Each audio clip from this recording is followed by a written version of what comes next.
안녕하십니까. 뉴욕일보 뉴스포커스입니다. 뉴욕과 워싱턴 DC 등 미 동부 지역을 마비시킨 폭설이 최소 28명의 사망자를 내고 잠잠해졌습니다. 경제적인 피해는 최고 7억 달러로 추산됐습니다. 앤드류 코모 뉴욕 주지사는 24일 오전 7시를 기해 전날에 발령했었던 여행 금지 명령을 해제했습니다. 눈이 멈추자 뉴욕주는 기차와 지하철 시스템 운행 재개를 위한 작업에 들어가 부분 운행을 하고 있습니다. 하지만 뉴욕 시내 제설 작업과 교통 정상화 작업이 마무리되지 않아 여전히 주의가 요구된다고 시 관계자들은 전했습니다. 일부 공항에서도 제설 작업 등을 마무리하고 제한적인 운행에 들어갔습니다. 뉴욕과 필라델피아, 볼티모어 공항에서 항공 서비스가 재개됐습니다. 그러나 여전히 취소된 항공편이 많아 여행객은 공항으로 출발하기 전에 운항 여부를 반드시 확인하라고 권유하고 있습니다. 정전 가구에 대한 전기도 다시 공급되기 시작했습니다. 워싱턴 DC와 메릴랜드, 버지니아주에서 전기가 끊겼었던 5만 가구는 다시 전기를 공급받기 시작했습니다. 하지만 노스캐롤라이나나 사우스캐롤라이나 그리고 뉴저지주의 7만여 가구는 24일 오후까지도 전기가 공급되지 않고 있습니다. 이번 폭설로 최소 28명이 목숨을 잃었다고 AP통신은 보도했습니다. 전날까지 버지니아와 노스캐롤라이나 등 동남부 지역 6개 주에서 교통사고로 13명이 숨졌고 버지니아주에서는 저체온증 사망자가 2명이 보고가 되었습니다. 뉴욕주에서는 3명이, 메릴랜드주에서는 1명이 제설 작업 중에 도중 발생한 심장마비나 안전사고로 사망했습니다. 스노질러로 명명이 된 괴물 눈폭풍이 휩쓸고 간 미 북동부의 도시들, 얼마나 많은 눈이 내렸을까요? 센트럴파크의 적설량은 26.8인치로 발표됐습니다.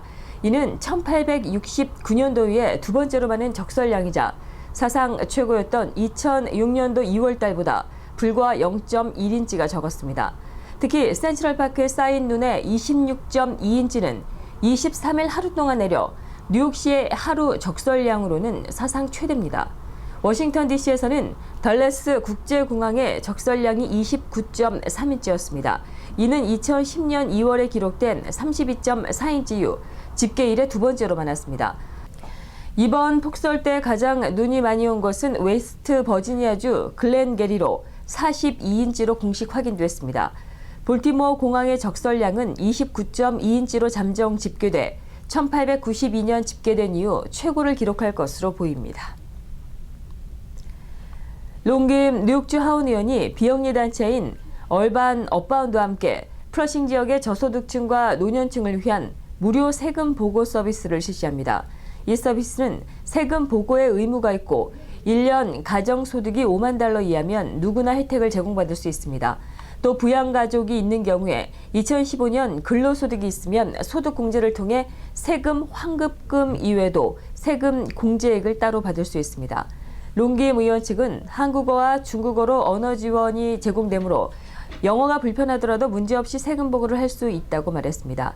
무료 세금 보고는 롱김 의원의 플러싱 사무실에서 매주 화요일과 수요일, 목요일과 토요일에 진행됩니다. 관련 서비스 신청을 원할 경우에는 반드시 사전에 전화 예약을 해야 합니다. 고 김주상 화백을 기리는 6호전이 열립니다. 고 김주상 화백 6호전을 겸한 제9회 호연회전이 2월 1일부터 3월 12일까지 플러싱 퀸즈 칼리지 골드윈 턴바흐 뮤지엄에서 마련됩니다.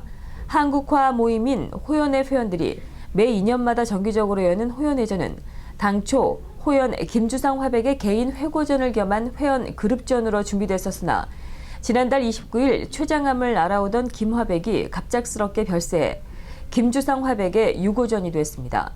고 김주상 화백은 1987년 뉴욕에서 한국화를 좋아하는 이들의 모임인 자신의 호를 딴 호연회를 결성해 지난 30여 년간 지역 내 한국화 확산을 위한 헌신의 노력을 다해왔습니다. 이번 전시회에서는 김주상 화백의 미국이 오기 전까지의 작품을 포함해 1970년에서 2015년까지의 작품 36점이 선보입니다. 또 호연 회원 15명의 총 31점에 달하는 작품이 전시됩니다. 전시회 오프닝 리셉션은 2월 6일 토요일 오후 3시부터 5시까지 열립니다. 미주평화통일자문회의 뉴욕협의회가 주최 주관하는 유튜브 통일 영상 공모전 출품 작품을 3월 15일까지 접수합니다.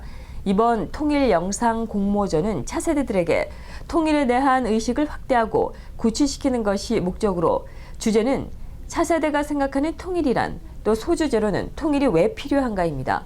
지원은 고등학생 12학년 이하와 대학생 이상으로 나눠지고 영상 분량은 3분 내외입니다. 3월 말에 심사 결과를 발표하며 시상은 고등학교 12학년 이하는 1등이 맥북, 2등은 아이패드, 3등은 아이패드 미니가, 대학생 이상은 1등은 $2,000, 2등은 $1,000, 3등은 $500가 주어집니다. 세계적인 기업인으로 350억 달러의 재산을 지닌 부호이자 뉴욕시장 3선의 정치인인 마이클 블룸버그가 미 차기 대선 출마 가능성을 타진하면서 미 대선 전에 파문이 일고 있습니다. 미 대선 사상 제3의 독립 후보가 당선된 적이 없다는 점에서 블룸버그 역시 그 잠재력에도 불구하고 출마를 강행하더라도 대선 승리 가능성은 일단 희박한 것으로 점쳐지고 있습니다.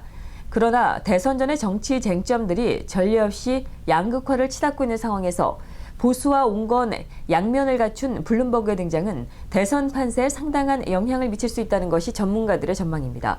특히 공화당에서 도널드 트럼프 그리고 민주당에서는 버니 샌더스 등 양극단을 달리는 후보가 경선에서 승리할 경우에 블룸버그의 입지가 당초 예상보다 훨씬 더 확대될 수 있다는 예상도 많습니다. 반면에 민주당에서는 힐러리 클린턴, 공화당에서는 다른 온건 후보가 경선에서 승리할 경우 블룸버그의 역할이 줄어들고 아마 출마를 포기할 것이라는 전망이 유력합니다.